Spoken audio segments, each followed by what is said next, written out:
চিংড়ি মাছ ভুনা খেতে ইচ্ছে করলো। আর এরপরে ভাবলাম মাছটাকে একটু মজাদার করে কিভাবে রান্না করা যায়।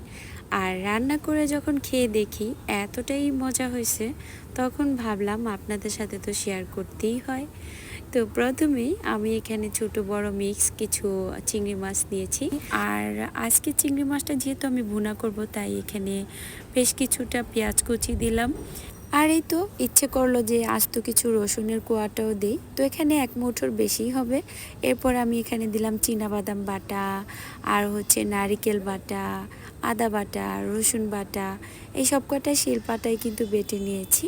আর এখন দিয়ে দিব লাল মরিচের গুঁড়ো, কারণ ঝাল ঝাল না হলে এই পেঁয়াজের তরকারি খেতে কিন্তু একদম ভাল লাগবে না যারা ঝাল প্রেমী। হলুদের গুঁড়া প্রয়োজন অনুযায়ী, আর দিয়ে দিলাম ভাজা জিরা গুঁড়া আর ধনিয়া গুঁড়া, দিয়ে দিয়েছি স্বাদ মতো লবণ।